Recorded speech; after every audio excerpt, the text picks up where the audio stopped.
The Upix Podcast with the property expert. If it's happening in Upland, it's the place you want to check first. With your host too stupid to win and thank me later. Bringing the strategy, news, and cool charts with all the data. This is Upland, where the metaverse goes down.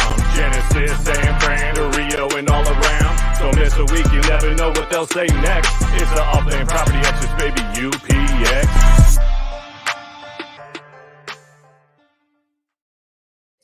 What's going on, fellow Uplanders? Welcome to another episode of the Upland Property Experts podcast. I am your host, Too Stupid to Win, and as always, I'm joined by ThankMeLater. How we doing, brother?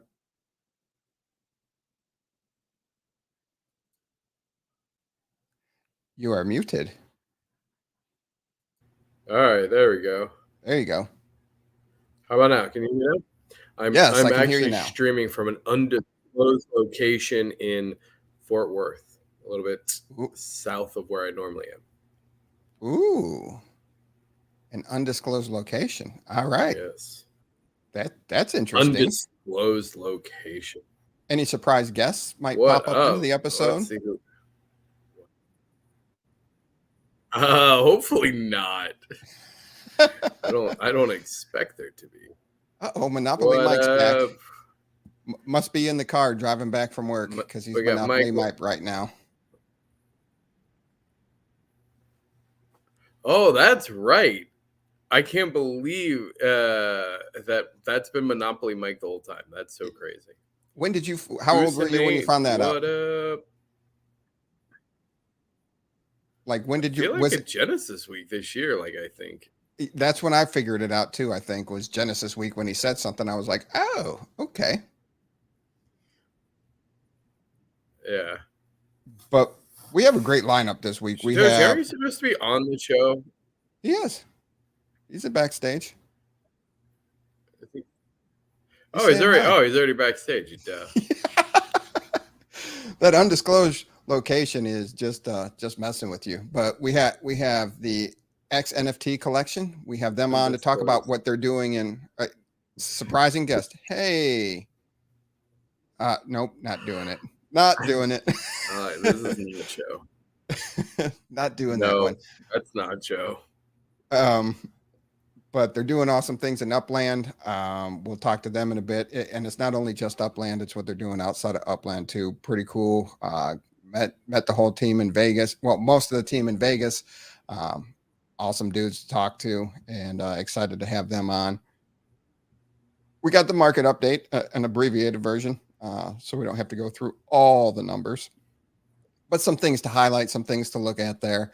And then we have just the general news of Upland, and we are also going to have Rockdrigo come on. Rockdrigo has been doing a daily update of the neighborhood ratings, and he breaks down how all the neighborhoods are doing as they're trying to earn collections for their neighborhood. So he's going to come on and show us a little what he's been working on and putting out each and every day. So pretty cool data, and he has a good understanding of these neighborhood ratings. I thought it would be excellent to have someone like that on the Upland Property Experts show. Yeah, no, it'd be great. I got a lot of questions. Yeah. Still waiting for some guests, so we will move. Oops. Uh-oh. That's a video. You can't skip videos. That's interesting. There you go. All right. We'll go ahead and do this while we wait. Sorry. Had to move it along, though. What's happening over there? My slides were out of order. I was getting our guests on first, and we're waiting for a couple, so I just had to move some things around. Market update for June 22nd, 2023. We're almost into July. Pretty stable over the last week. Nothing really other than Dallas jumping up over 20% and Las Vegas jumping up 22% on the US dollar floor. Upix floor was pretty stable. Still interesting that Dallas and Arlington have been performing so well over the last 6 months. We'll talk about that in a minute. Now, if we're looking at the highest upland city, looking at the arbitrage, the difference between the Upix floor price and the US dollar floor price, and looking for the biggest discrepancies, Oakland is leading the way at a 55.81% difference. So probably not the best place to buy UpX and try to sell for US dollars. You're definitely not going to get your return on your money there.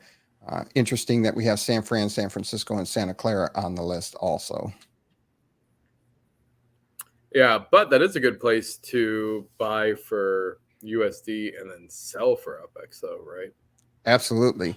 Great spot to jump in, pick something up, and then flip it for the floor price and definitely get a profit. Then you can turn that money into buying more properties in Upland, which gives you a higher return on investment, especially if you're using UpX.world and the data mines there, so you can find the best deals in each city. Absolutely. You like that? How easily that plug flowed? Yeah, that was smooth. You're killing me tonight. Oh, Jesus. We got the lowest up. So here's the lowest in Upland. Surprisingly, London, for being the most expensive and a tier 1 city, it's the smallest price differential between their UpX floor and their US dollar floor. You're looking at that's a good sign, though, right? Like you would say, I mean, because that means that the UpX is stronger in London, right? Mm-hmm. Yeah, the UpX because floor. then if you're buying something, yeah. So that's a good sign for London. Best buys this week are in Best Kitty buy Island. this week are in Kitty Island. I haven't looked at Kitty Really? Island in years. Haven't looked No there way. in. What's? Yeah, you're gonna go check that out. I'm gonna go check it out. I want to see what he's talking about. You keep going. All right, I'll keep going.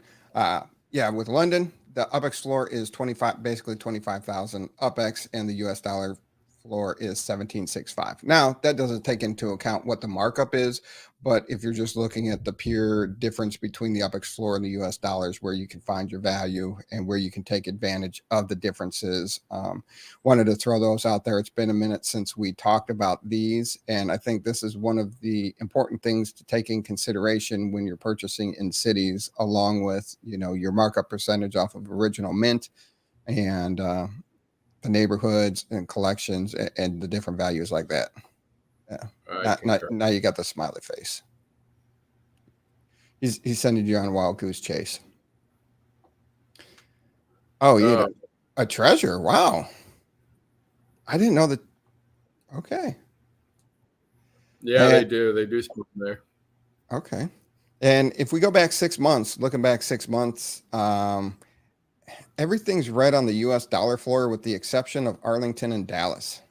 And Arlington's up 36.5%, and Dallas is up 27% on the US dollar, which I find rather interesting. And if you look at their UpX floor, Arlington's up 47%, and Dallas is up almost 34%, which is pretty crazy, in my opinion, over the last 6 months. Considering you have Rutherford's coming down from its elevated, you had a lot of holders start selling out of there.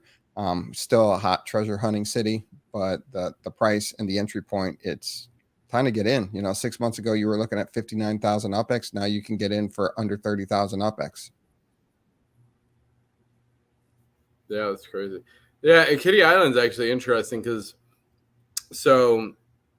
there was only one original holder. And I don't know. I think he's original Nichiren, but Roxisa and LOL AIM and Wolfenite all bought for USD on that island and pretty much stopped playing. It was really weird.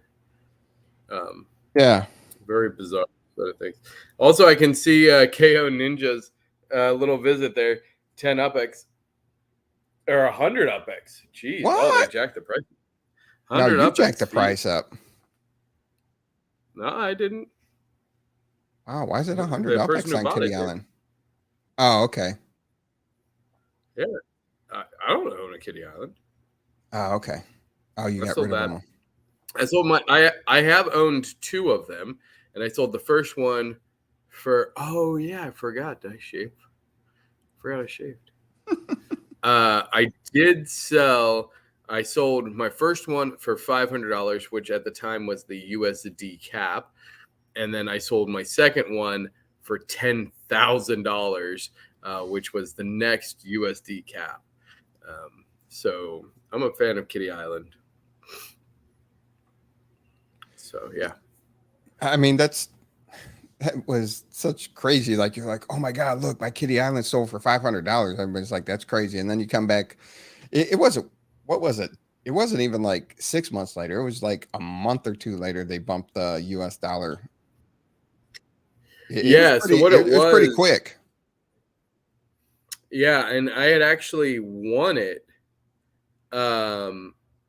because there was a mishap in the fourth Kitty Island property was locked for a long time, and then they ran a minting competition for it, and like the Kitty Island was the prize, and I had sold mine for 500 USD, so I went hard on the minting challenge to win the fourth one, and then when they upped and in fact Wolfenite, I'm pretty sure I know it was Wolfenite because Wolfenite bought that, and then he also bought the Secret Island properties for $500, and Upland actually ran an article on it when it first came out because it was really big news of Wolfenite buying in for USD into these very exclusive properties, and then ended up selling it the next one for 10,000. The two other ones sold both for 10,000, and then Nishran has his up for like 8,000 now. You're cheese. I'm drinking some Woodford Reserve tonight. Woodford Reserve, not to be confused with the Rutherford Reserve, which is currently tanking. I like that one. And we are besties there, cheese. Bottom 5 city floors in Upland, nothing like all 5 cities, the $3 holler. So you can get in US dollar. $3 holla. Arbitrage is really, really good on these ones. But Detroit, Rio, Queens, Sao Paulo, and as ThankMeLater likes to call it, bring me ham. Bring me ham. There you go. FOMO Detroit. Yeah. So that is $3 holla. That is where we sit. What up, JT? Market update this week. Very nice. Oh. I mean, we didn't get the music, but I guess that's okay. Because I haven't fixed the music, and when a co-founder tells you that it blows out his eardrums when he's listening to us, you kind of try to fix that before playing that again. That's fair. Try. And if you missed last week's episode, you definitely have to go check it out. I will, if I have time this weekend, I will try to cut that up to the different guests segments because Dirk came prepared. That blew my mind of how prepared Dirk was for our show. He was like, yeah, he showed up more prepared than I do. Like, that's facts, bro. He had slideware. Like, what is happening here? Like, that made me so happy. Those images that he got from Midjourney tour were freaking awesome. Yeah, I got to send those to you. Yeah, if you missed our 3-year anniversary episode, go back and watch it. It was star-studded. Yeah, definitely star-studded. And at the end of the night, one of the ninjas had to use his ninja moves to get into his house. It was so epic. That's right. Yeah. All right. So we do have some of the team from the X NFT collection. We'll bring them on. Want to jump in to talk about the amazing stuff that they're doing. Did you get a chance to check out and play with their virtual reality? I didn't play with it directly, but I saw it was a couple booths down, and I saw the absolute carnage that KO put onto it. Oh, Indiana Vice. Uh-oh, you got Vice on you now. He is in an undisclosed location, and we'll just leave it at that. Undisclosed. I'm in an undisclosed bunker in Fort Worth. Cannot disclose my location. All right. Blitzy, Satoshi View, what's going on, my friends? How we doing this evening? Awesome, man. Thank you for Wow. having us. Super pumped to have you guys on. Where do we want to start? I mean, so first off, this looks, I'll share this for a second because this looks pretty slick. The graphics on that warrior is amazing. It goes through history from ancient times back up to, you know, the modern times. Gotta love summer vacation. You never know. I got invaders coming through. Hold on. Hey, that's fun. That's the best part. Oh, invasion of the 2-year-old. We'll see what drama he causes. All right. That's actually the commemorative art. A little bit of lore. When I first met Dan, and I learned about his background, and we were kind of mapping out what he wanted to do in gaming and what he saw the future of gaming, and his long career as a former game dev at Activision Blizzard, and he spent his whole life recruited right out of high school, right in game dev, and from a tester all the way up, to running the innovations lab. And when I first we created this idea of these legendary commanders and these legionnaires, they would be a mashup of history. And what you're seeing there is when Dan came back and said, "Was this what you're thinking?"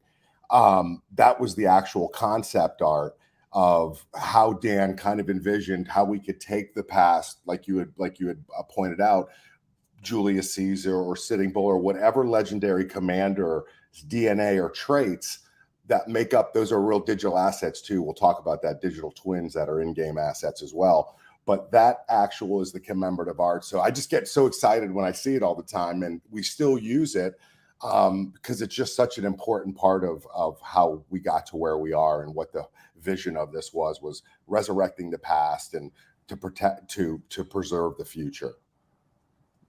That's pretty sweet. And that property you guys own is massive. And this is the first property that has like multiple design buildings that you can see on the property too. So that's an Upland first too, because it's just your structure and your outdoor decor, or now map assets. They're called map assets now. But you guys have a lot of stuff going on the property itself there. And I mean, there's a little alpha in that deck link that I sent you. If you go to slide deck, page 3, slide 3, it will give you the macro of what we're bringing from the micro into Upland. Yeah, those are the first in-game assets, and you guys play a part in that. We'll talk about that here, I'm sure, in a bit. But if you go to the next slide, just because you mentioned the fort, there you go.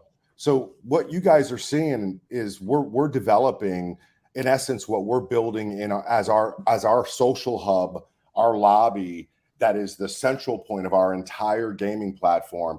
We're not building a metaverse, right? Upland's doing an incredible job. There's other Yuga Labs, right? Amico. There's so many different companies building and investing Meta. So what we're doing is we've built a metaphor that connects APIs, right? But connects to and creates outposts. And we started with Upland for all the obvious reasons. And that will be another part of the conversation, I'm sure. But what you're seeing is really what we're building that's in full immersive VR, built on the Unreal Engine. You'll be able to experience this on, in Facebook, MetaQuest. You'll be able to experience this in what we call XR, desktop, mobile.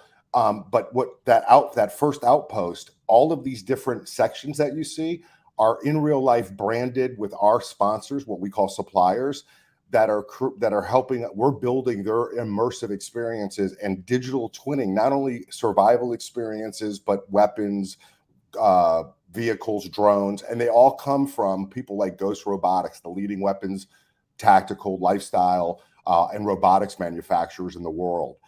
Some of the products that we have don't even exist for civilian access. They're in SOCOM. They're being tested, like the Jedi sleeve. You'll see that in some of our collateral. But what's great about this metaphor is that we're actually launching it first in a micro version in Upland, in essence.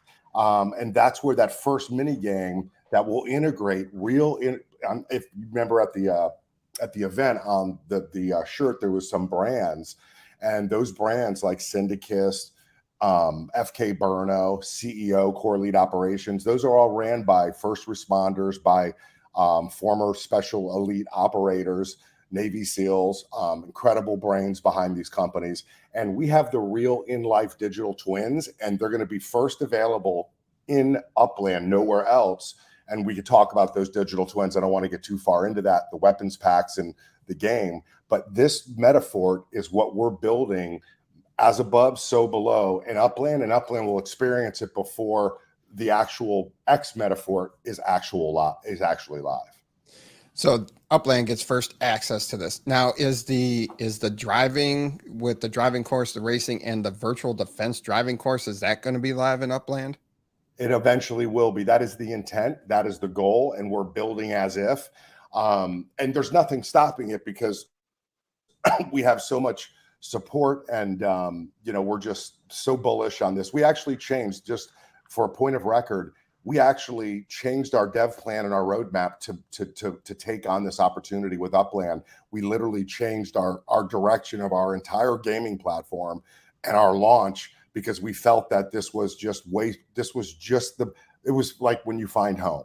And we knew from the day we met with Martin and Carlos and Juan Felipe at the time, or I think it was Juan Felipe, we just knew it. It was like, this is special. And what Dirk and them, their vision, and Adon and what they were building. And I didn't really understand truly, but it was Satoshi View and SA who, because they're Uplanders, were able to bring this vision to us because they're legendary commanders and they're two of the most important in-game assets that we have. And they're also innovators, as you guys know, and leaders. So it was their vision and constant coming back to, you guys have to understand what's happening here. And that's kind of what turned this into what it is today, and why we took our ship and changed course. Combat in the Coliseum. Yes. Sean, I think it's important to notate that our build for the X is built in Unreal Engine 5, but the build that we brought to Upland, or bringing to Upland very soon, it'll be in Unity. So it's good because you're not going to see too many gaming platforms where they have two different gaming engines. You're normally going to see just one gaming engine. But we thought to make our assets fully interoperable, we need both engines. And I haven't really seen any projects, not in Upland, just in general, that have done this. He's right. I was about to comment on that. Yeah. That's my boys right there, man. I had a great time with the Hyde Park Ninjas. Yeah. Now, so Isero and Satoshi View, they were one of the initial investors in the top. There's only 9 of them, right? In phase 1, there's 9 legend. There'll be another 9 legendary commanders from Cleopatra to. There's so many, right? The greatest superhero catalog in the world is these real historic legendary commanders. So that's a big part of Dan's vision, is bringing their digital memories back, just like a digital twin of their helmet or a digital twin of a weapon or armor. There's also digital twins, digital memories that are resurrected. So that's a big part of what's happening as well. And Satoshi is Joan of Arc. Him and Sam, you guys know Sam, aka Stanika. They're Joan of Arc. They were actually the first legendary commander. And since we've sold 5 that have come in, and they're like a board seat in essence, right? It's like a board seat. And it's a very important asset, but the asset itself, there's a legendary commander historically, but also sitting right there in the movie theater, Satoshi View, right? And SA. SA's Napoleon. And by the way, SA bought Napoleon. And they have a cohort, and that cohort is the actual Legionnaires. And in each cohort, just to kind of bring that collection back to those in-game assets, if you're in the Napoleon cohort, your Legionnaire will be a mashup of Napoleon's actual armor, weapons, right, as well as the one legendary commander that the whole quest game is built around, which is the 150K prize and all this gear from our suppliers, and a real loot box that actually you could survive on and have some bragging rights with, not just the hoodie. fun stuff, right? Oh, absolutely. So they bought their legendaries, and then just since they were initial, kind of board seats, you started talking to them, and they started talking to you about Upland, and that kind of started to scratch an itch for you, or how'd that work out? Yeah, the part of the strategy and rationale in the business model was that if we could build 9 legendary commanders, people that were innovators in Web 2, by the way, essays Web 1, Web 2, and now Web 3. But if you could find innovators and people that believed in the vision and the gaming platform that ultimately we're building, with Dan at the helm as the lead creative director and founder here with us, ultimately those 9 legendary commanders, because of their community and what they did, that was the expectation that, like Poppy, who is Leonidas, or Calvin Becerra, who is Alexander the Great, they all have their own communities in Web 2 and Web 3, and leveraging their insights and their assets, because that's how you really build a Web 3 community from the ground up. And you build it from the legendary commanders, and then they spawn the players, the other in-game assets, which are those legionnaires, which are a mashup of each cohort. And the first 9 and 6,500 make up those first in-game assets. Nice. Now, how did you get hooked up with Dan? Because Dan, he's done some amazing work. At first, I was surprised. I'm like, man, this kind of looks like Call of Duty, and this looks like a lot of first-person shooters, and that's what his background was. So, right. How did you make the connection with him and get rolling there? Yeah, great question. So, I come from the data and ad tech and marketing services space, spent my life in traditional agency marketing, built several ventures, some exits. And ultimately, I launched a Web3 company, a few years ago, running parallel with my core data and ad tech business.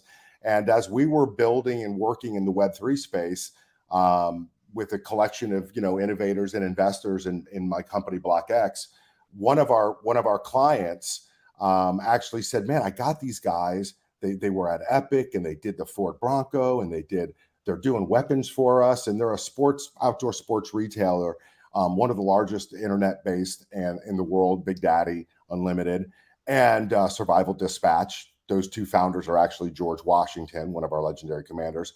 But in the beginning, it was just, hey, these guys are doing incredible stuff with VR. You got to meet them. I think there's something, you're doing stuff in this NFT and the blockchain space. And they're like, I just think there's something there. And they sniffed it out. They brought us together. And really, when Dan was building these incredible weapons, and they were digital twins of real weapons, and they were thinking about, can we make these NFTs? But I had a much different way that I wanted to, for a first project, especially in Web3. I really wanted it to be special. And I just kind of got hit with, give me a couple of weeks and let me come back and, let me think about it and let me think through it. When I came back, I looked at the gun space. I was like, I'm not interested in doing that just from like a CSGO type thing, or, NFTs of just digital twins. But I like the idea of tying a gaming into it. And what if we did this? And, and I had this idea for like 9 legendary commanders, and the names were a little bit different. And we would build underneath of that 6,500 legionnaires, and we would have weapons and vehicles, but these would be the first in-game assets. And when I got done explaining it to him, this is only on the second meeting, when I got done, and I had a whole outline, which, by the way, Satoshi View took that outline, which was the business outline, took that outline and turned it into an incredible white paper that you can access through our link tree. He actually has an Upland version too. But Satoshi's View Holding did an incredible job on really growing that white paper. We call it the meta paper. That outline, on that phone call, Dan goes, "Are you done?" I go, "Yeah." I get goosebumps thinking about it. And he goes, "I've been building that for the last 10 years, brother." And he literally, he opened up, and they're inside of this little, the metaphor was just one section at the time, and it had a couple of legendary commanders in it. He goes, and it was starting with Julius Caesar, and that's where the X comes from. That pays homage to Dan's dream, because Dan's vision about the Roman game, you guys might have seen that in his dev diary. Call of Duty Roman Warfare. Yeah, Roman Warfare got shelved. And they went with a different game, and they took the two guys that they pitted against each other and put one in charge. And that's where that whole, you could see it on the dev diary. But the X is Julius Caesar's 10th Legion. That's what it basically, that's what the X means. And Dan's vision was to bring Julius Caesar's digital memory back and basically have your part of your question was like a first person. What was the vision? Dan wanted to bring a straight up, and that's what he wanted to do in essence when I met him.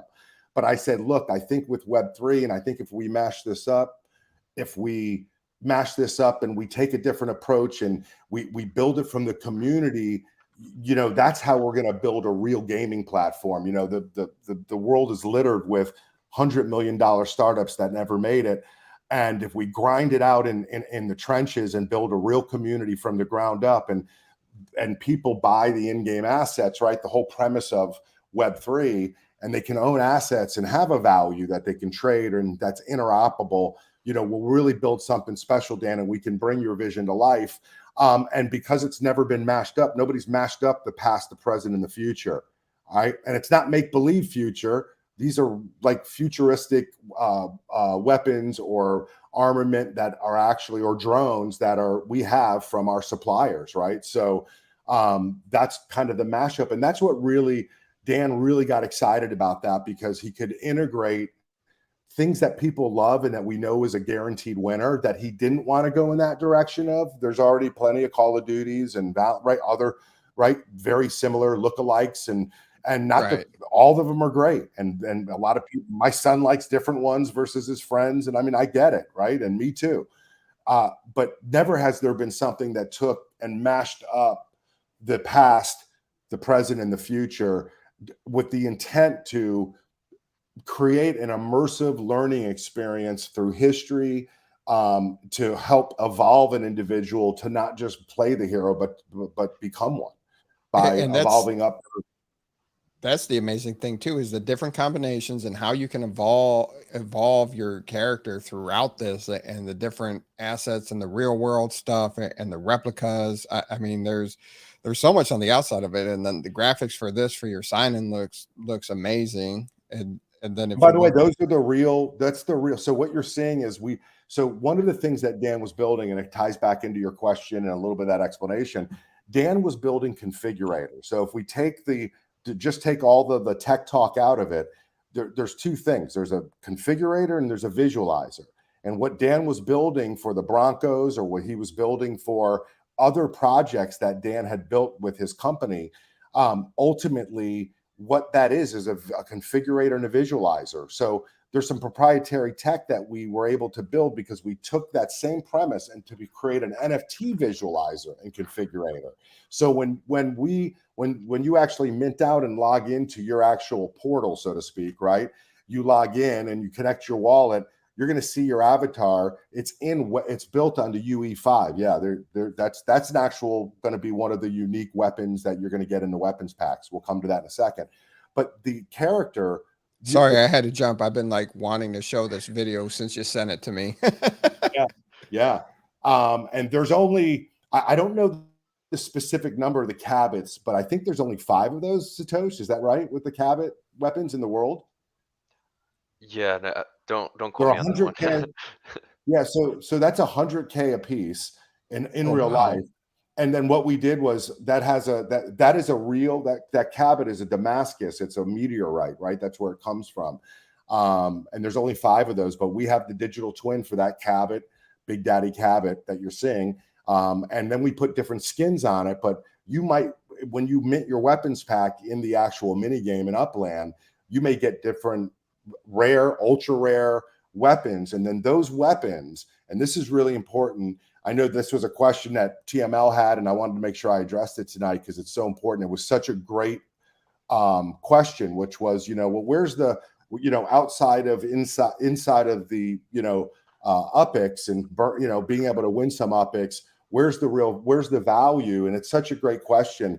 And that's one of the main things that we focus on, is that these are interoperable, and you'll be able to take them, whatever you have in Upland, use them not only in the X metaphor, which is we're going from Unity into Unreal. into Unreal. Think about that, right? But not only that, but you're going to be able to have those weapons, and they're built on, right? They're on the Ethereum blockchain. So there is a secondary. Our goal is to, right, build a everlasting project, right, and gaming platform where those assets have real value. Now they're branded.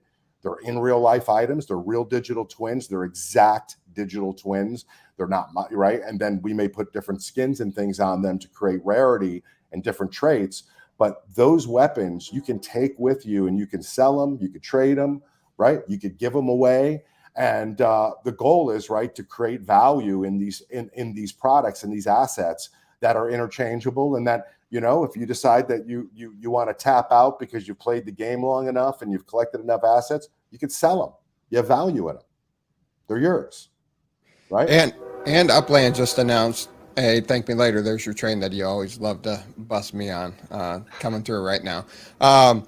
They just announced this week about the NFT portal update with the Ethereum Block Explorer downloads. So that's just we'll get into that later on in the episode. But you know, the Block Explorers is just the first piece to it. Some Same people premise. some people are like, oh, you know, it's just Block Explorer, blah blah blah. But this is building the groundwork, just like Spud was to Spark, and then we have the totems going on. You know, this is the groundwork for the incorporation of what you guys are doing right now.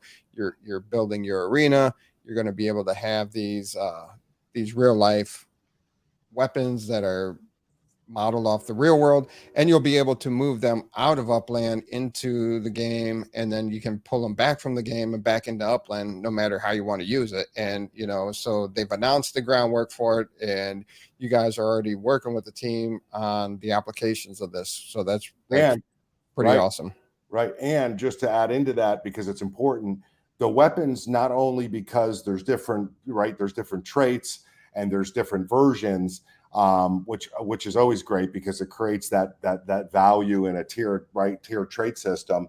But they also have mechanics that improve accuracy, speed, or power, which is also going to contribute to potentially, right, winning more UpX. But like anything, you know, if you're learning golf, somebody said a long time ago, take lessons before you buy the expensive clubs.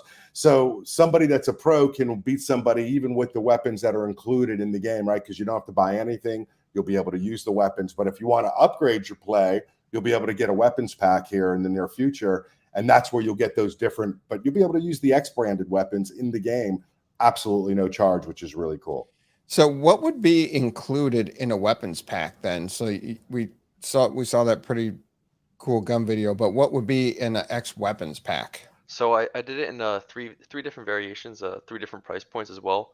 One was you're gonna get your 3 basic guns guaranteed, with like a 20% chance of scoring a higher end gun. And then as we level up, the middle end pack, you would have a greater chances with like a guarantee as well. And then of course, if you're gonna pay the big bucks, or not really big bucks, but just a higher price sum, you're gonna get all the levels of guns in the packs. And by the big bucks or higher prices, I know it's still in discussion and you might not be it, but can you give us a price range? Yeah, we were thinking like anywhere from, and we still have to adjust according, but 25, 50, 75. So really affordable then. Yeah, I mean, the main goal is to be affordable because we don't want to, break anybody's pockets here, and we're trying to. I try to think about, from my angle, if I want to play a game, how much am I willing to spend? Yeah. I mean, you got people like ThankMeLater that will drop thousands just to be the best. This might be the game for him then.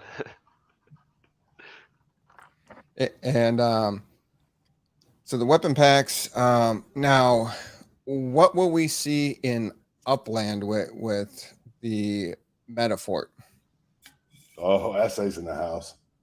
So Yes. initially, the metaphor, we're going to start off with simply the gun range and then expand accordingly. But we'll have a few periods regarding that. So we'll have I think like the first campaign angle would probably be like the tournament mode, which you already have built out. So there'd be 10-day increment periods where people compete for UpX. So you buy in with 1,000 UpX, and at the end of the 10-day period, depending on what your score comes out to be, That will be how we dictate the leaderboard. But we have a leaderboard set up already. So based off how your shooting and aim is and your time frame, that's what dictates your score. Now, got to talk about the VR though, because the detail in that was so realistic. And once you figured out how to, like, you look goofy if somebody's watching you do it, but once you figure out where you need to touch on the weapon to get everything done, I mean, it was fun to play, and you could get immersed in it. I know KO Ninja did like the most carnage watching Jimmy's reaction when he put on the goggles to reset what KO did. That was classic in itself. I just wish I had that recorded. Yeah, no, as far as that goes, we're still discussing, and ideally the goal is if you purchase the assets in Upland, you'll not only have them in the Unity version, but also, convert to the VR version. We understand that, VR might have a higher cost barrier to entry, so we're trying to be mindful to accommodate everybody. And with the Upland version, we'll be able to, the people that do Upland mobilely, they'll still be able to experience the X on mobile, correct? Sean, do you want to cover this one? Yeah, that's the roadmap. Absolutely. It started with the way that we needed to, build it to get it out and be ready, which, by the way, we're ready, which is exciting. Which was the first game comes out desktop, right? And then right behind that is mobile. Because ThankMeLater will tell you all day long, every day long, if you're not mobile, you ain't nothing. Oh, I agree entirely. The Upland user base, it's roughly 70% mobile and 30% PC. So if we're not going mobile, it's going to be tough. Absolutely. And, as much as people talk about other projects and this and that, they're not mobile, and it makes it challenging. And I'll sign up for trials of stuff or be an alpha or beta tester. And it's just like desktop. Nope, don't have the time. Sorry. I got my Dizzy Deuce time, and I got a minute here or there, and that's about it. Yep. We cannot disagree with you at all, but that was our first target, to get it built, to be able to, earn the right to even get into the inside of Upland. But the mobile is a much different, it's a bigger build. It's a different build. But it's right behind this going live, and it's on the immediate heels of this. This isn't next year. This is immediate, as soon as we're up and we're running, to be able to then not only build the community, have people coming in, playing it, giving us feedback, and then we build mobile so it's not in a vacuum, and it comes out as let's just call it version 2.0, right? To the players, it's version 2.0, because now ultimately you're going to be able to help us make that mobile version in the next 30, 45 days come out even better. And that's kind of like the way we like to develop, and the kind of way we built the X from the ground up. So the property's still massive. I still can't get over like that huge property in itself. How long before the construction is complete on your property there in Dallas? I think we're around 11 days right now, give or take. And then once that's complete, how long till actual testing and launching in Upland? Where's Mallory? Yeah, that's we're on Upland's time. Okay. Yeah, but I could tell you that as far as the gameplay goes, we're just ironing out the last part of the kinks. There's not really anything up with it, just I guess cosmetics, but it's all ready to go on our end. Okay, that's good to hear. So hopefully it happens a lot quicker than moving my factory to a large factory. So I had to do that prior to it. It took about a month. Oh, I was down from January 20th till the Thursday before Genesis week. Wow. Yeah. Or the Tuesday before Genesis week. So I was down for a while. So sorry. Yeah. So yeah, a little rough spot but the Cleveland launch was the higher issue, and then how long I was shut down. So, but yeah, that's okay. Oh, come on. You gripe more about things than me there. ThankMeLater. I saw that. We all have our moments. We do. Thank you guys so much. Or Sarah, you've been kind of quiet there. Did you want to say anything, contribute anything, or because you're definitely one of part of this project and help bring it to Upland.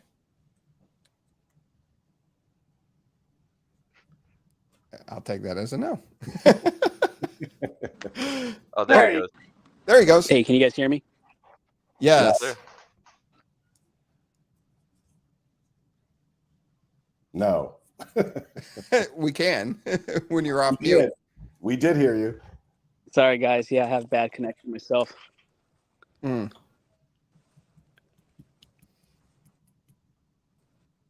All right. We need Jeopardy music. Yeah.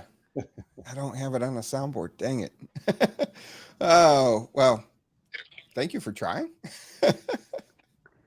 Good. Well, No. yeah, no, I mean, I think, you know, You started talking and then muted yourself. All right. I understand bad internet connections. It's okay. He's, by the way, perfect candidate for Starlink. I don't work for him, but what good example. Try again. Nope, I guess not.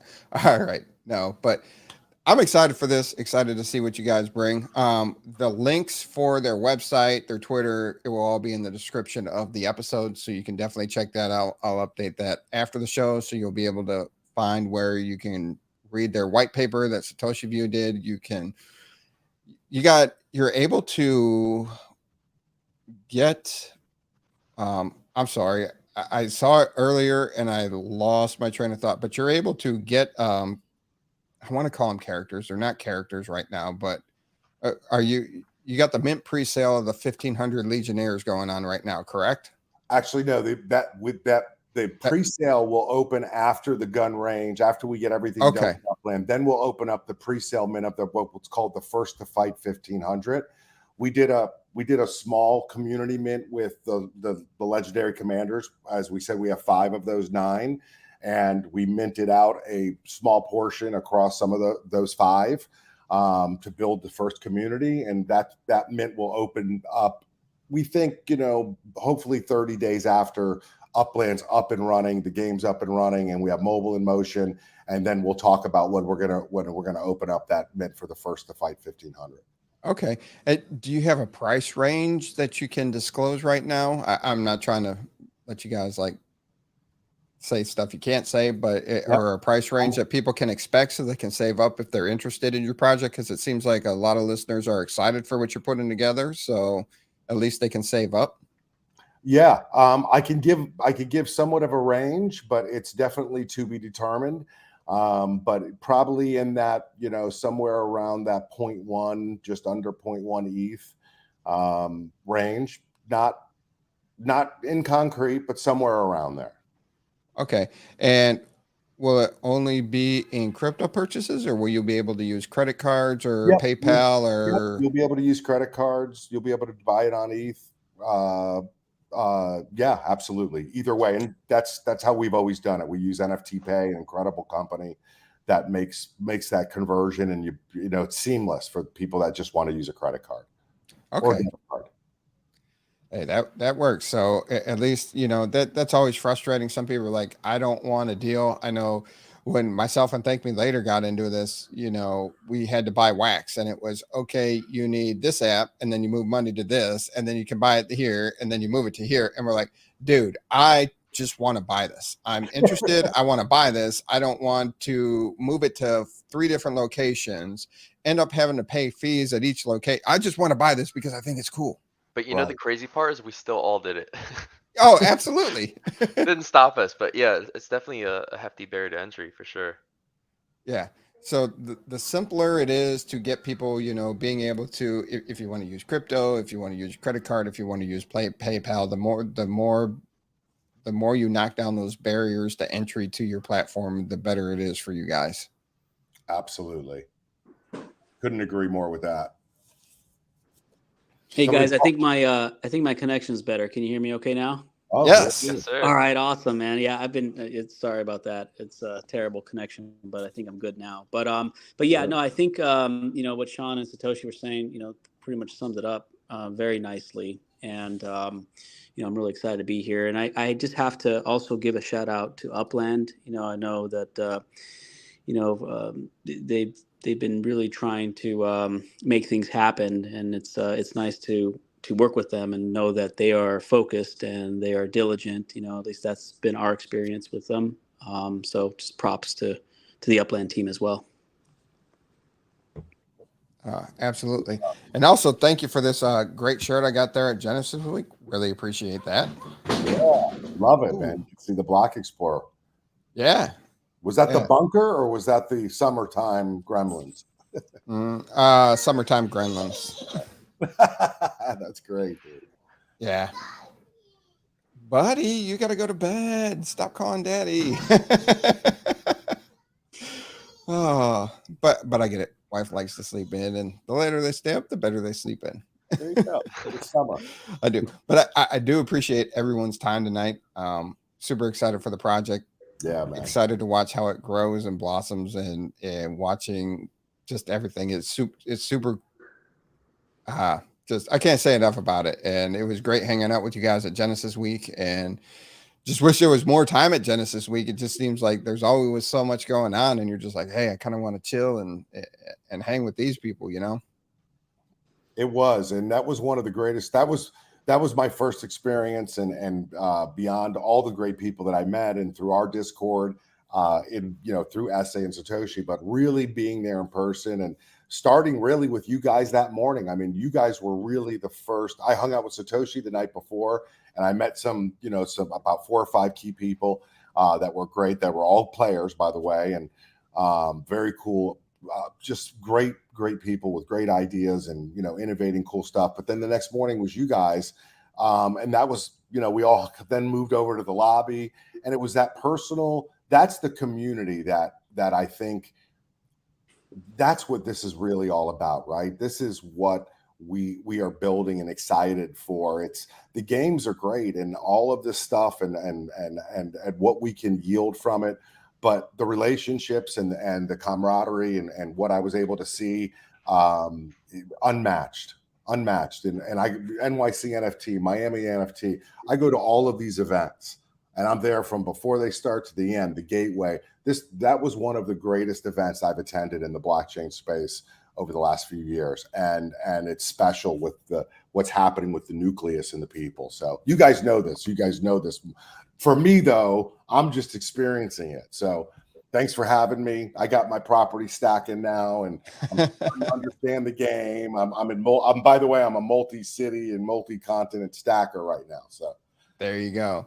And definitely got to check out upx.world, the data mines that will help you incredibly on growing your stuff. Yeah, I will. Those arbitrages, I'm going to do a few of those tonight. And watching our show, because we got the information, man. Yeah, I'll be here. All right. Thank you guys so much. Really appreciate you joining. We look forward to watching this building be complete in 11 days and check that out and see how long it takes to launch from there. So we'll definitely have you back on after the successful launch and a couple of runtime and go from there. Be honored. Thank you. TML, thank you. Thanks, guys. All right. Thank you, guys. Later. See you guys. Thank you. See ya.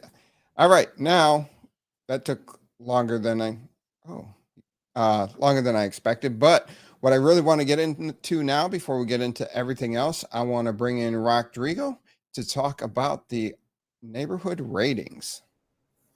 All right. How we doing, my friend? Very good. Very good. Oh, look, I like the background. You got the quail wood going on. I like that. Ooh, the 0.69 miles. Saw it right away. Woo, yeah. Right on that. 0.69 miles. There you go. So, yeah, Quailwood. We started there, but we are trying to get into the top parts of the rankings. So let me try to share my screen with you. Can you see it now? Yep. All right. So basically, I would like to show you what happened with Hell's Kitchen. So you can see here how Chelsea Manhattan was working, and from here they all decided to move to Hell's Kitchen, and you can see the obvious growth from there on. But they haven't been able to catch up there. and Midtown Terrace is the next contender to them. They weren't doing anything really to grow until a couple of days. They started.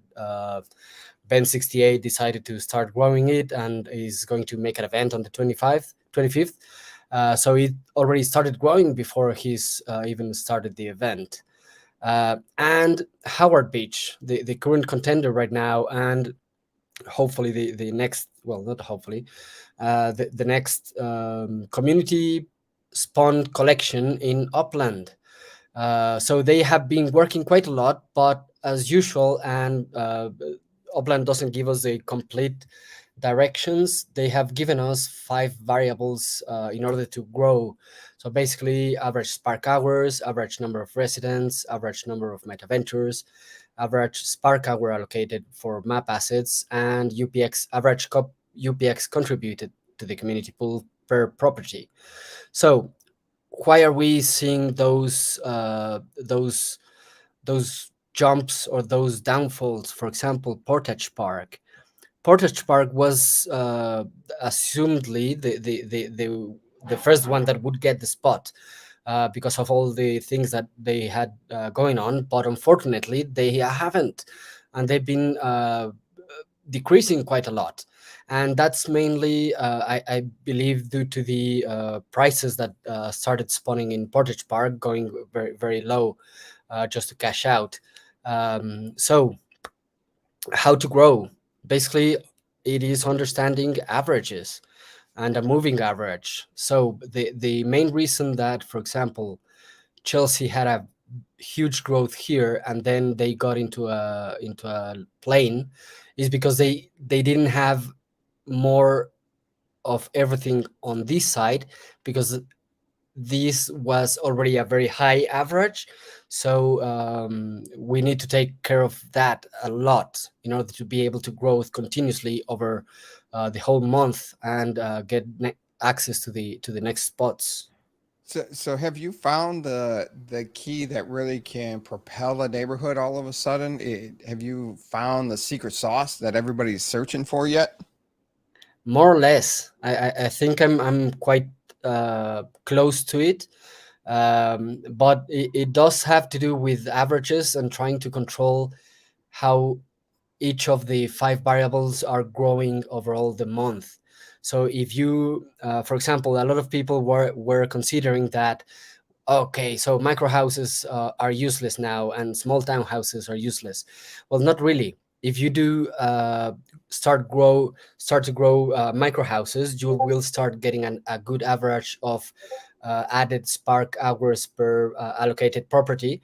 So you can go further into small town houses, then townhouses, and apartments and luxury ranches, and use that same idea with all the other 4 variables. But yeah, basically it's trying to understand averages. Right. Now, let's hear. We got Chelsea, he's won it, player Del Rey's run it. Howard Beach is leading the way. What happened to I thought there was another, is it Hell's? Yeah, you talked about Hell's Kitchen, so they're moving up. Yeah. Let's see here. What is,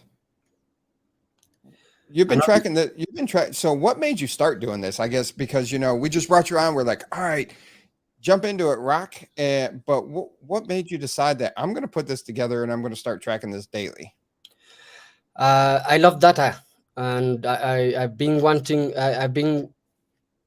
to do something with data around Upland, but so far it has been difficult for me, and also the Upland how they share the information, because, for example, the leaderboard that follows all the residents is not exportable, so I cannot input manually 1,500 neighborhoods into a table daily. Right.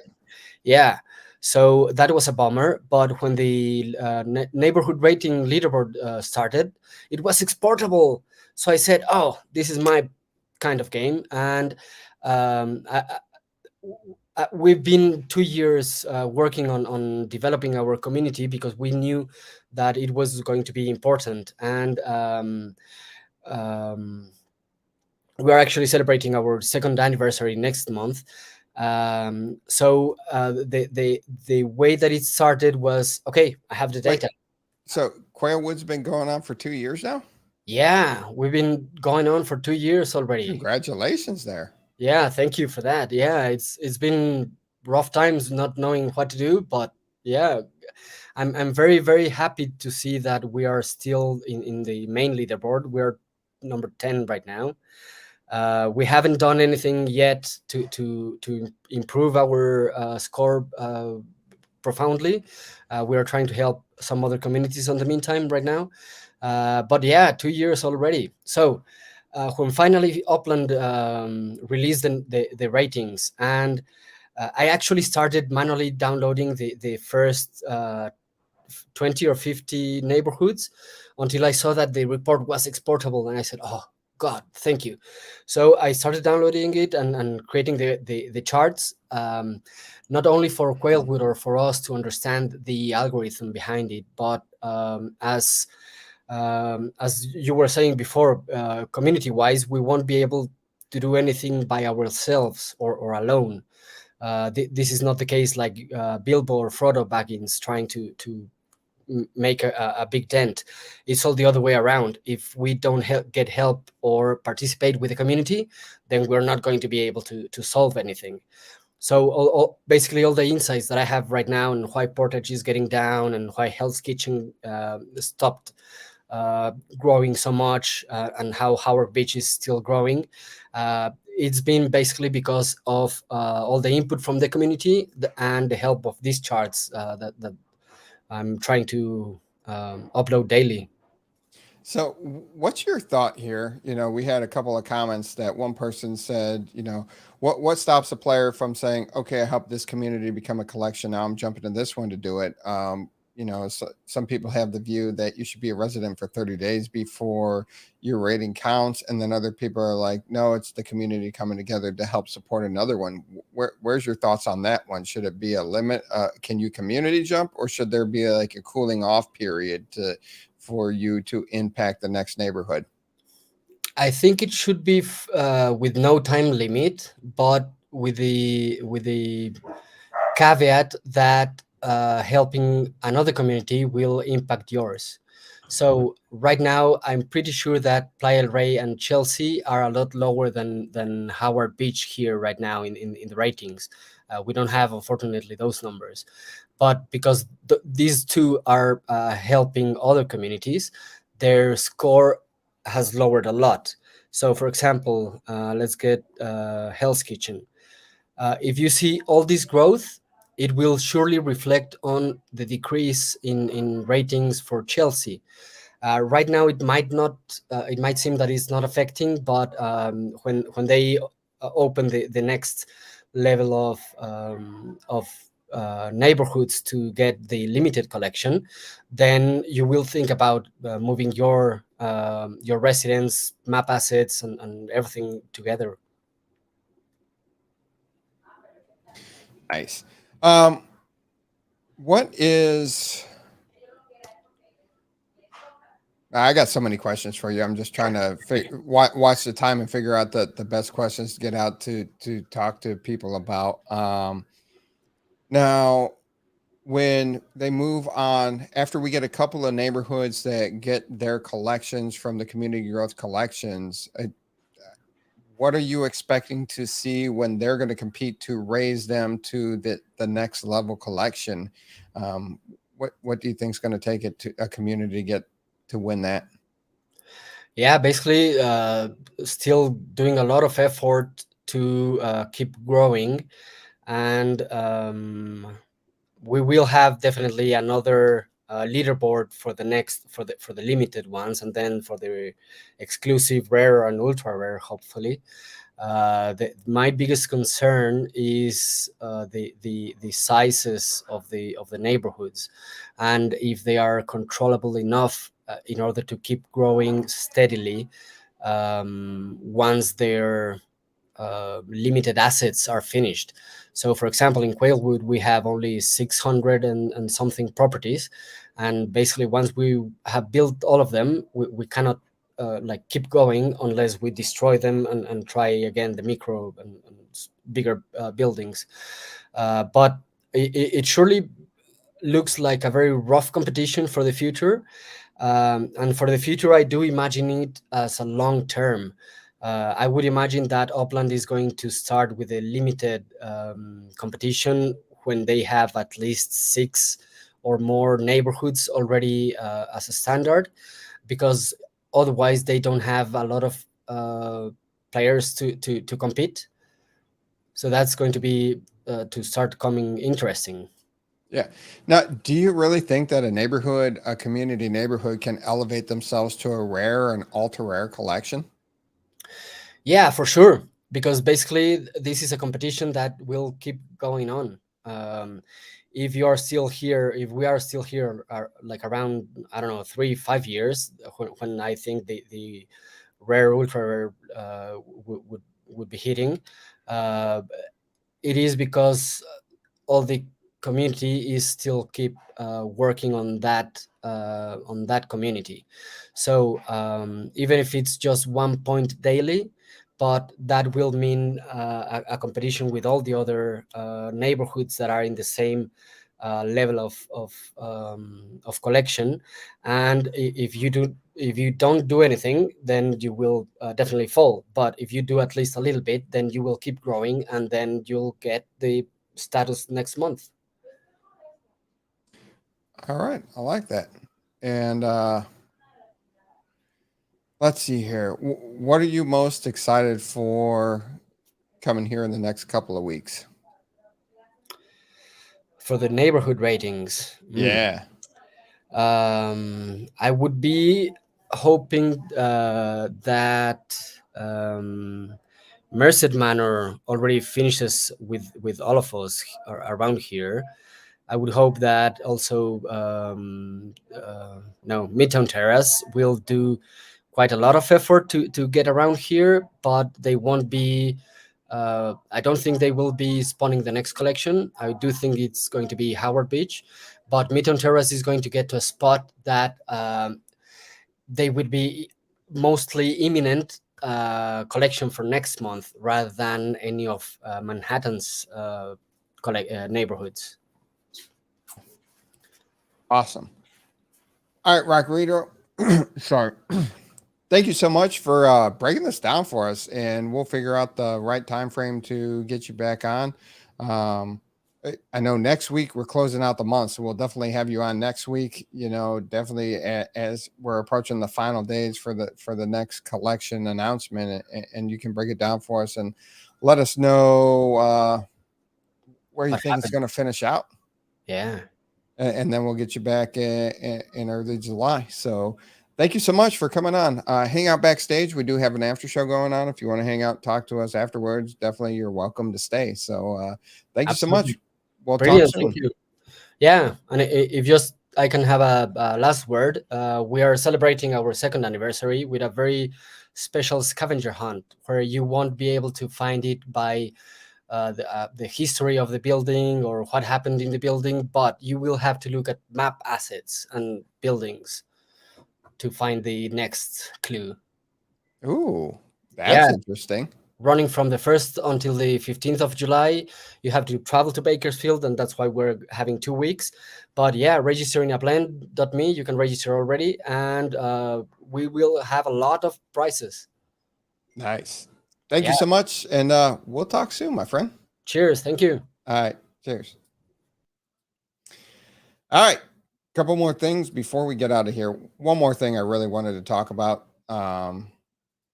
because I think the initial response wasn't the best, but I think the importance to it is very impactful in the future of Upland. I'll ask the dumb question though. Did you participate in the Sao Paulo expansion today? No, I did not. Of course. No, I mean, I might try and hit up Tokyo. Honestly, that sounds like it could be fun. Saving up for Tokyo. Yeah, I mean, I'll probably blow it on something else, but I'm trying. I'll probably spend it on cars or something.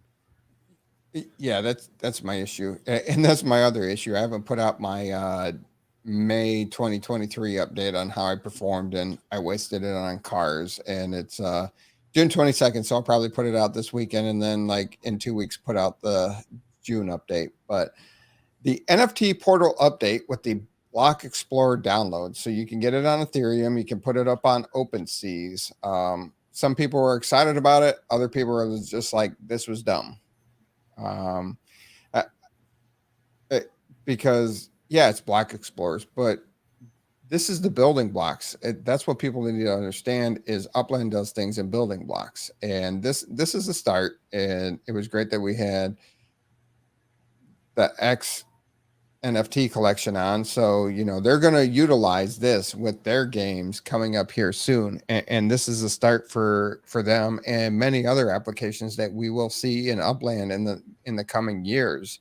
I'm actually excited. At first, I kind of blew it off. And then once I sat and thought about what they were saying, I'm like, all right, this is pretty huge, because the games and the metaverses that comply with this protocol that Dirk has joined and proposed, you know, you'll be able to transfer your assets from one thing to another, be able to put it up for sale on something like OpenSeas, and other people can purchase it and move it to whatever metaverse they're enjoying. Do you have any thoughts on this? Thank me later. I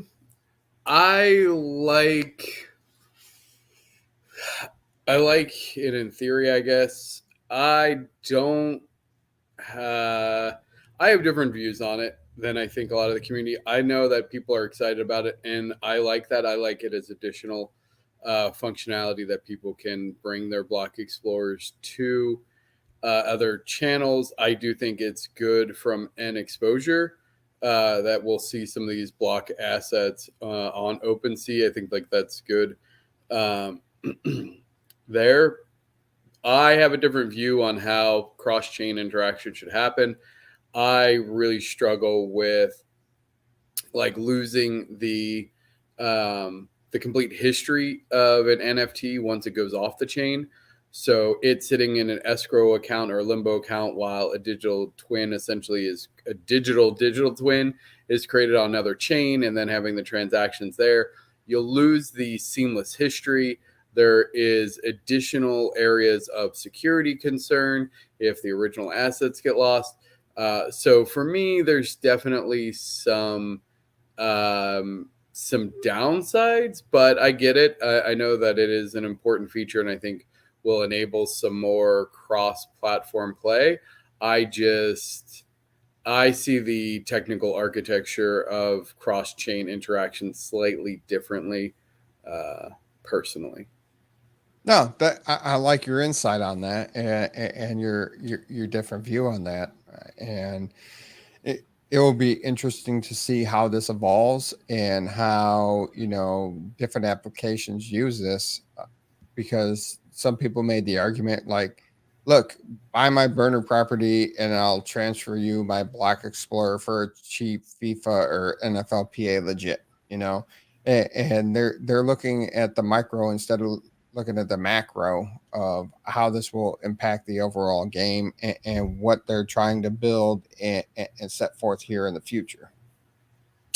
Yeah, again, I think I'm more interested in importing assets.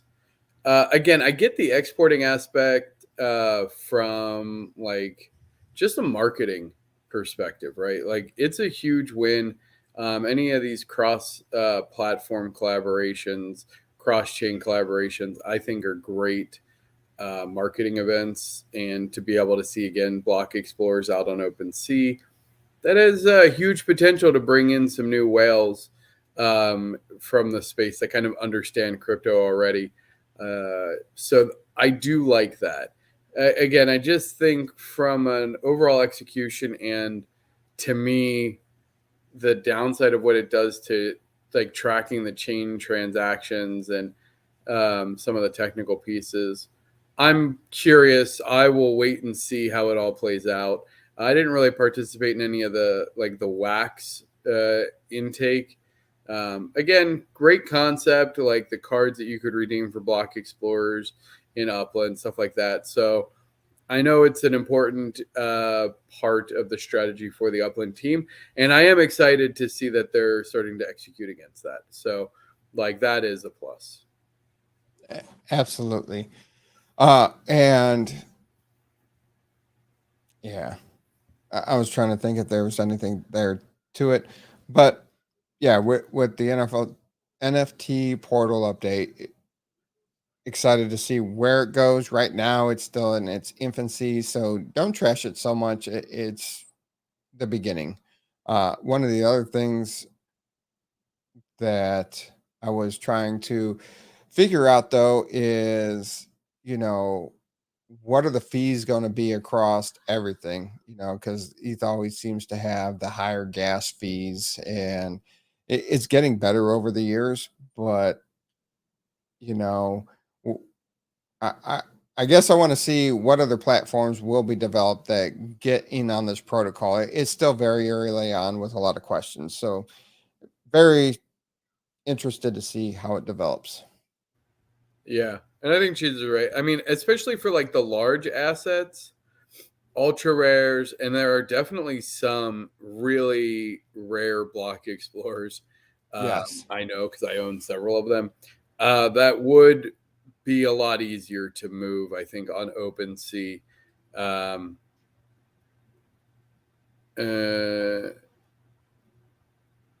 Oh yeah, no, for sure.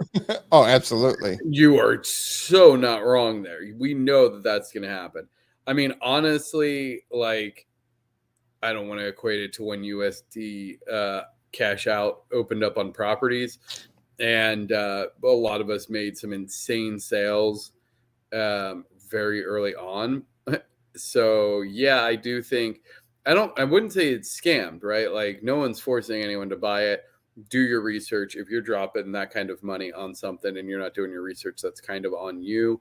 But I do agree that is very likely to happen, that somebody's like, ooh, new shiny object, this must be something special, buy it, Right. and realize like, oh wait, it's just an EOS chain token that, again, I could go have bought for pennies on the dollar over there. Sure.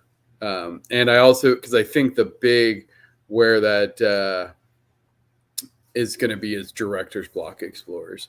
I honestly, Oh yeah, I that's going to hit open seas as one of one, and people are like, "Oh, it's a one of one, and I got to have it." and especially the ones that are Mm. essentially just rip off of trademarks. Like, Yes, we've seen everything from Batman and Marvel to, I mean, every sort of there's sports ones, a lot of stuff like that that are absolute blatant trademark ripoffs that are going to show up as one of one. And I think what's 0.0008 ETH? 1 ETH is, I mean, that seems. Well, I'm curious to the gas prices on that alone, though. it just depends on the time of day and the transaction, and Yeah, see all of that. I mean, I will not be part, but also, like, I don't deal with Ethereum. Like, I don't really deal with the cryptocurrency side of things. So for me, the USD out is where it's at. Like, if I'm going to sell block explorers for cash, I'm going to do it in the Meta Ventures. Probably the new Hyde Park block explorer shop that our boy Dizzy opened up. yes, it finally got Wow. authorized. Dizzy. I mean, because ETH sitting, if you didn't pay attention, it's at 1875 basically. So 0.1 ETH is $187. Yeah, And so 0.01 ETH is 18.7. yeah, so like $20. Yeah. I got you on ETH if you need a guy. All right, Chicago bet. Some people paid 20,000 UpX to transfer. Yeah, see, like, Ooh. that's, yeah. Again, like the fees and stuff. Like I didn't, like, some people got so excited and started transferring stuff, and I'm like, why? I'm like, there's like open seas. You can buy it in Upland way cheaper, and I don't know. I didn't understand why everybody was ready to put it on OpenSeas right away. I see that like the immediate stuff to me is not the smartest because of the fees that you have to pay on Upland. You have to pay it on OpenSeas. Now, the potential it has for development later on in the game, absolutely. I think this is a step in the right direction. Yeah, and again, for some of the high end stuff, it's if you got like say some of those old Genesis rings, you got the Spud Wars ones, you got the either the Spud Wars actual spuds or the neighborhood trophy ones. Some of the old holiday, like the original Halloween ones. Also, if you have one of the, no, like there's just one holiday thing that I'm missing that I really want now, and so I'm hunting for it. Like there are some like the super rare ones that I think have a valid place on OpenSea that could fetch a higher price, but yeah. There you go. No, I do like that though.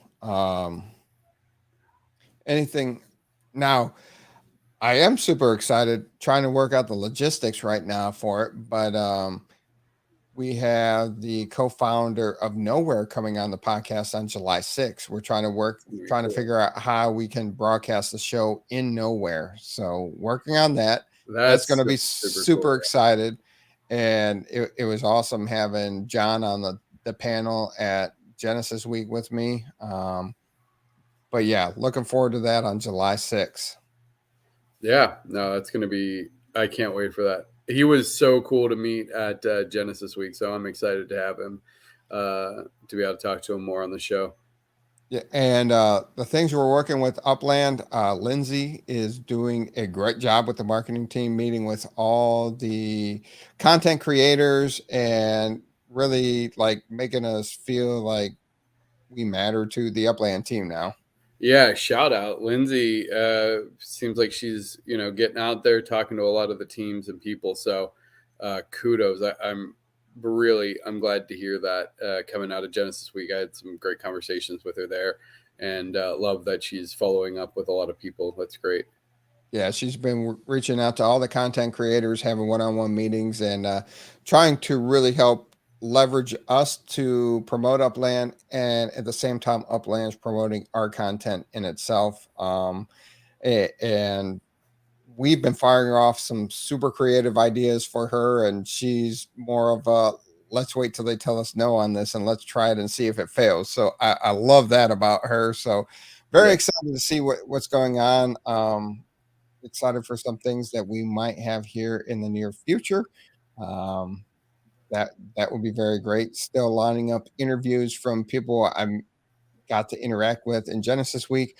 I got all the video that we took during Genesis Week. Now it's just the time to chop it up and make good video there. I'm very excited for one segment I want to do. Can't wait to roll that out. That will be very funny. I think that will get a lot of reactions to it. It's the celebrity death match, and thank you for throwing that in there because I was just starting out. The first couple one was, who is your favorite founder? And you're like, no, celebrity deathmatch. I'm like, yes. Yeah. That was fun. And that's why we make such a great team, because we'll throw stuff at each other and we'll be like, oh yeah, that. Yeah. Absolutely. You got anything before we get out of here this week? No, pretty chill week this week. So probably more next week. So are you going to be out of your undisclosed location next week? Yes. What's the date next week? I mean, I will be. I might be in a different undisclosed location. Oh, I might have my nephew with me next week. Ooh, sweet. Yeah, my nephew's coming in from Cincinnati for a couple days.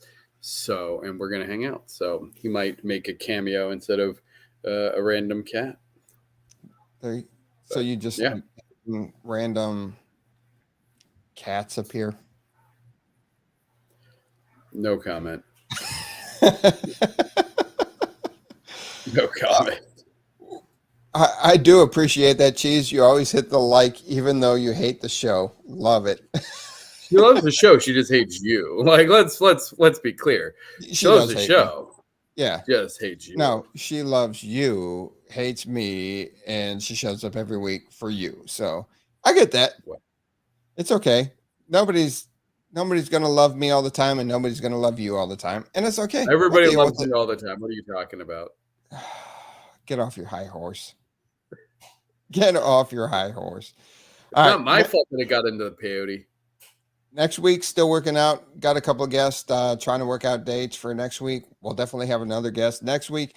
Really excited for the co-founder of Nowhere to be here on July 6th. And then July 13th, I'm going to be out of the country. So you'll have to probably put together a roundtable. And Dirk's going to be sad because he'll have nothing to listen to on Saturday. Well, no, I'll make sure. Oh, well. Yeah, I don't know because I don't. Well, actually, as long as you record it on StreamYard, I can download it and post the podcast later. So yeah, all right, I'll try and do that. Don't be mad if you're not here on a Thursday. If we're not here on a Thursday, the world collapses. I don't know about all that, but last time, yeah. All right, wrap it up. Hey. Wrapping it. All right, everybody be safe. Have fun. We'll see you out there in the metaverse until next week.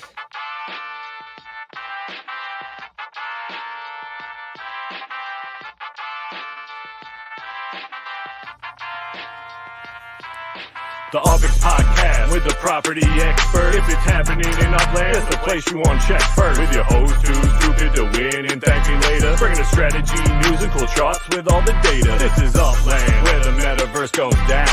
Genesis, San Fran, to Rio, and all around. Don't miss a week, you never know what they'll say next. It's the Upland Property Experts, baby, UPX.